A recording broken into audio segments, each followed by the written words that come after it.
Kamusta? Medyo break lang tayo konti sa ating Senyorita and Boy. May iba lang akong konti dahil excited ako ngayong araw kasi yung matagal kong kaibigan na basta makakasama ko ngayon sa vlog. Si Paolo Tomenes. Boss muna. Wala nang Boy and Senyorita. Ano? Wala muna tayong Boy and Senyorita ngayon. Boy and Boss muna. Boy and Boss. Oh, kilala nyo ba yan? Oh, yan. Magkikita kami ngayong araw. Teleport ako dyan. Nandyan ako sa likod mo. In 3, 2, 1. Oh, bye-bye. What's up, mga boss? Anong balita sa inyo at sa amin? Blurred!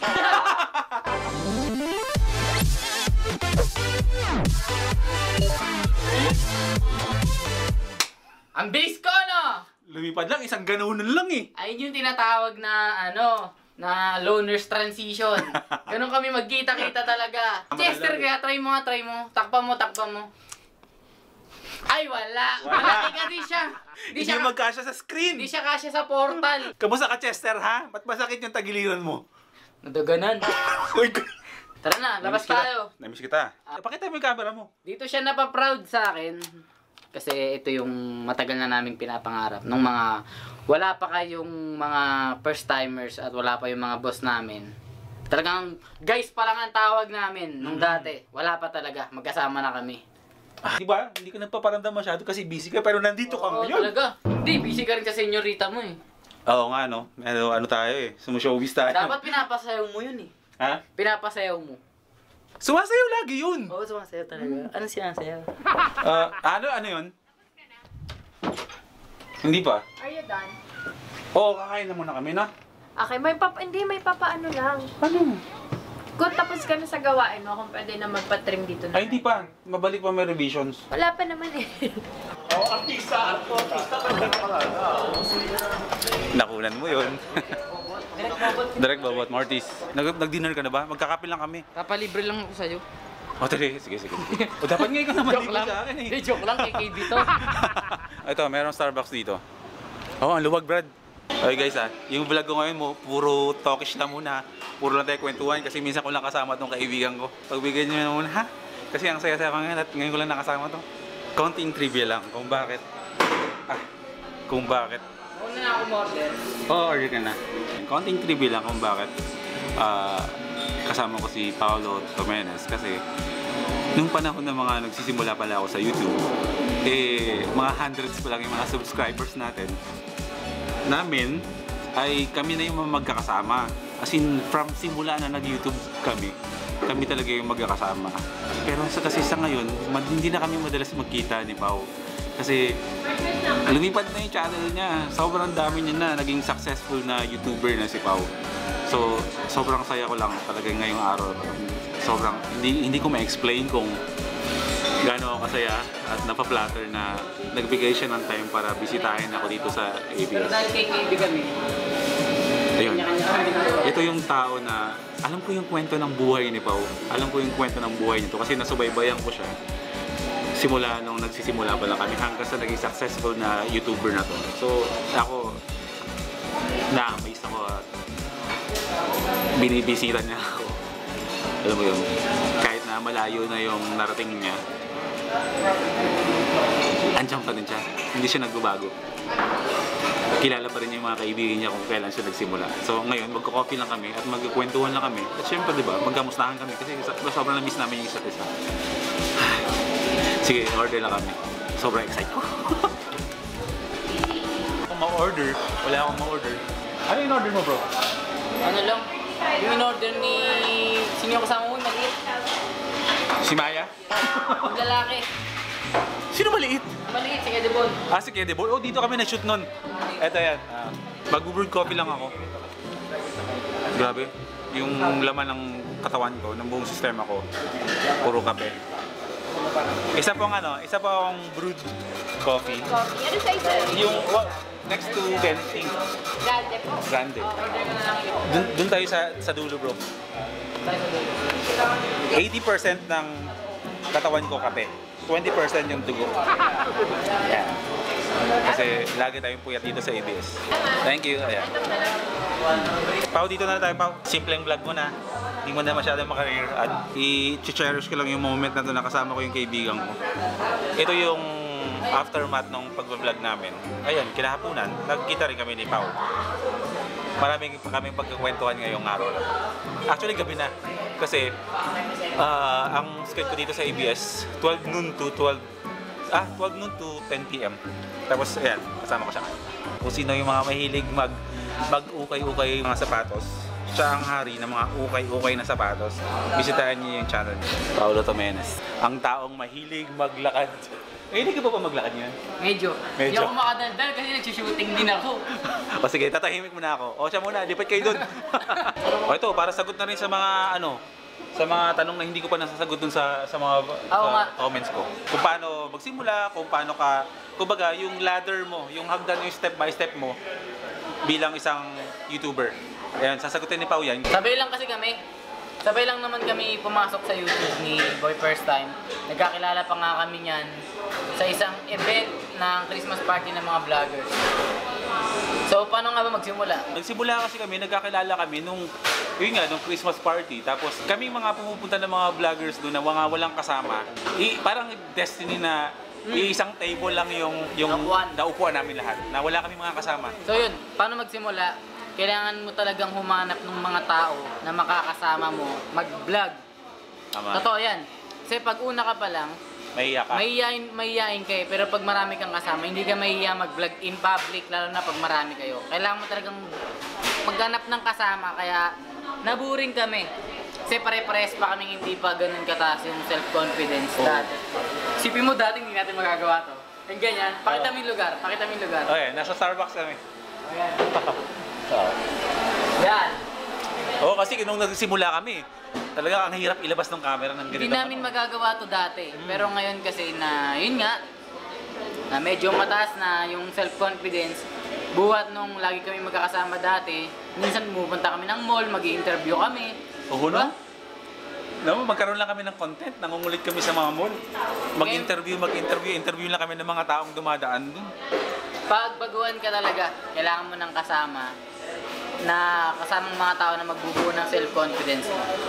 Sila yung mga, kami yung magkakasama dati, nung di pa kami, wala pa talaga. Paano naman ngayon i-build yung audience mo? Kasi kung meron ka ng self-confidence na tinatawag, kahit konti pa lang, syempre kailangan mo magtrabaho. I-workout mo yung audience mo.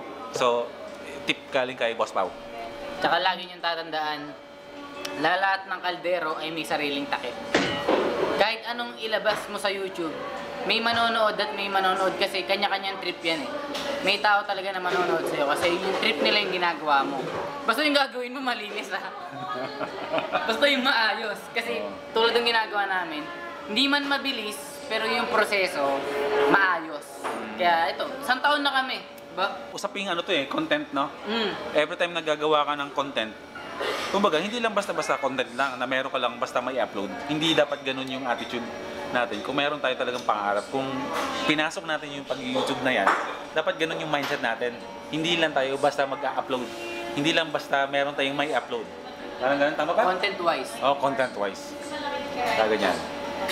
Kasi, kahit nanonood naman kayo sa kanya, yung mga dating video ni Boy First Time, pag pinanood mo yung video niya, kung ngayon ka palang nanonood sa kanya, tapos panoorin mo yung mga dati niyang video, parehas na parehas yung quality, ganun pa din. Ibig sabihin, kahit hindi ka pa sikat, taasan mo na yung quality ng video mo, tulad nung ginawa niya. Kaya kayo, kung papanoorin niyo yung video niya, parang kung umarte siya dati, kala mo sikat na talaga. Parang ganun, para pag napanood, kung sakaling sumikat ka balang araw, di may ilang yung mga manonood sa'yo na quality content ka talaga dati pa. Manghinayang sila na ba't di ka nila nakita dati pa? Tama, kasi may nag-comment sa akin ng ganyan. Diba? Oo. Parang, sir, ba't ang dami mo na palang video? Ang gaganda ng mga video, pero bakit hindi ka pa nakikilala? Parang ganyan. Totoo. So, isipin nyo, may nag-comment sa akin ng gano'n, hindi ka pa, ang dami mo ng video, ang gaganda, pero hindi ka pa nakikilala. Ngayong unti-unti ka nang may nanonood sa'yo at medyo nakikilala ka, babalikan nila yung video mo. Ay, paano pag binalikan nila yung mga video mo nung una? Quality, at least quality pa. Quality, dapat ganun. Quality lagi sa paggawa. Napansin ko, ngayon lang tayo nagseryoso sa vlog mo. kasi talaga. Puro lang kasi, di ba, pag nakikita niyo yung mga vlogs na magkasama namin, puro lang talaga gagawan. Puro mambuburaut siya ng kape sa mga coffee shop. Mamimitik ako ng mga kung ano, no? Mamimitik siya ng pagkain sa Christmas party. Ganun mga tira. Pero ngayon, okay na to. Mga nagsiseryoso kami kahit pa paano. Kailangan na magseryoso para makabili tayo ng camera tulad ng ganito. Uy, isang taon. Sa totoo lang, di ko pa napapakita sa vlog ko to. Ay, hindi pa ba ako? Hindi, okay lang. Oo nga pala, no? So ako, ay, mag-focus sa akin. So ako, ang tanong ko ngayon, anong totoong score sa kanila sa pagitan ni Boy at Sen? Senyorita? Anong totoong score? Magkaibigan naman kami talaga ni Senyorita. Magkaibigan, may paghawak. Close kami. Close kami ni Senyorita. Magkasing kulit lang talaga kami. Kumbaga, showbiz Showbiz. Boy first time sa showbiz. Hindi. Sabi ko na yata, na parang sobrang panatag ng loob ko pagkasama ko sa Senyorita. Kasi alam mo yun, yung pakiramdam ko, siya yung female version ko. Ganon. Kaya alam mo yun, sobrang pag nagbiroan kami, hindi kami nagkakailangan, alam mo yung sasabihin mo na kahit ihataw mo tong joke na to sa kanya, hindi siya alam kong hindi siya ma-offend. Kasi, ewan ko, kilala ko agad. Unang araw pa lang namin, napansin ko. Unang araw pa lang namin, parang matagal na kami magkakilala. Ganun. Alam niyo ba na tawag dun? Tawag dun, Destiny. Huwag mo. Napakano.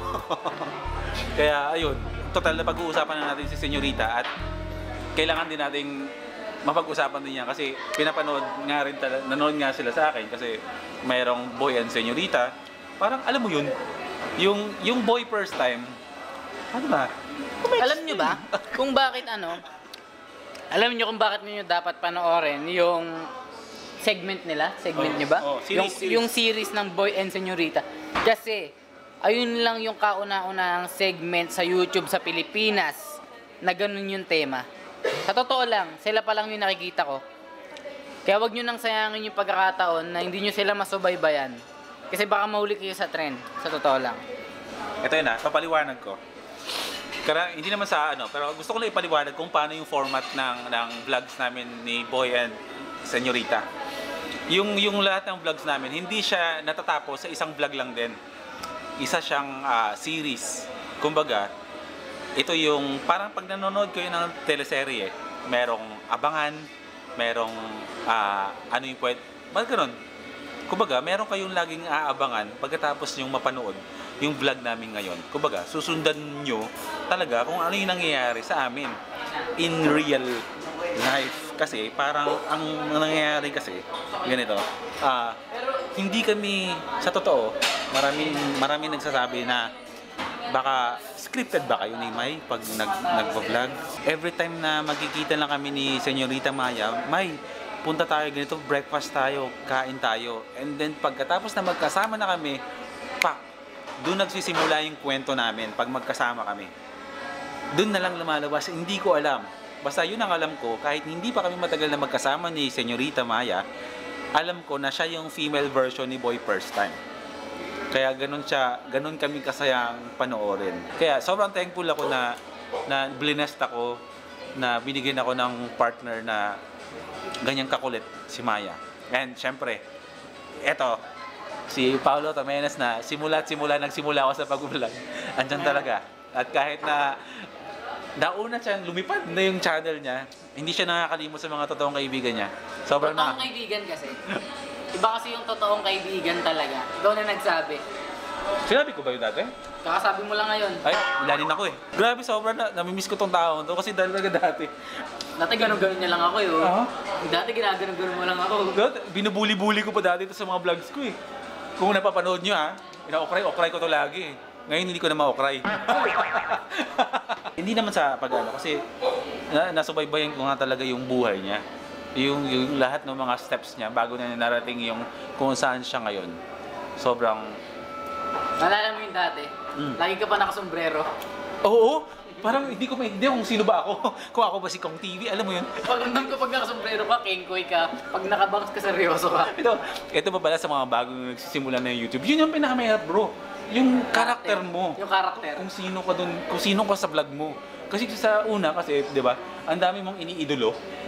Nagki-Casey Neistat dati yan. Kung ano yung ginagawa ni Casey Neistat, yun yung nakikita ko sa kanya. Pero nung nagsimula na siya gumawa siya ng sarili niyang style, gumawa siya ng sarili niyang atake pagdating sa mga vlogs niya. Ayun. Any words of, kasi bro sa akin bro, kasi di ba, nag-edit ako, maraming nanonood sa akin na mga bagong content creators. May tips sa kanila? Hindi, kasi kung nanonood kayo sa akin, alam niyo naman na sinabi ko, sa mga bago dyan, na bago nyo pasukin yung isang bagay, kailangan malinaw na siya sa isip mo kung ano yung dapat mangyari bago mo siya pasukin. Para pag pinasok mo na siya, kahit sinong siraulong magsabi sa'yo na hindi mo kaya, kahit sinong epal sa kalsada na umepal sa vlog mo, hindi ka titigil. Ididiretso mo yun kasi malinaw yung intention mo at malinaw kung ano yung plano mong mangyari. Ayun lang yung sikreto dun. Sa pagbablog o kahit sa ano, gusto mong maging architect, maging doktor, maging pastor, maging kahit sino man, kahit gusto maging artista, dapat malino na sa isip mo bago mo siya pasukin. That's it for the vlog! Maraming salamat kay Boy First Time. Salamat bro. Gusto ko isang favor bro. Oh. Gusto ko ikaw yung mag-extra na to. Kahit sa anong klaseng pamamaraan mo. Kasi minsan lang mangyayari yung magiging magkasama tayo sa vlog. Mag-ano? Extra. Outro. Outro pala. Oh. Extra. So maraming salamat sa pagsama sa amin sa video na to. Maraming salamat sa 12,000 na mga first timers na manonood na itong video na to. So kung hindi ka pa isa sa mga first timers ni Boy First Time, hit mo na nga yung subscribe button boss at maraming salamat sa supportan nyo na dire-diretso kay Boy First Time at tuloy-tuloy nyo lang, marami pa kayong aabangang pakulo galing sa kanya. Sinabi niya sa akin, bye-bye nyo, promise. Sorry. Thank you! Bye-bye!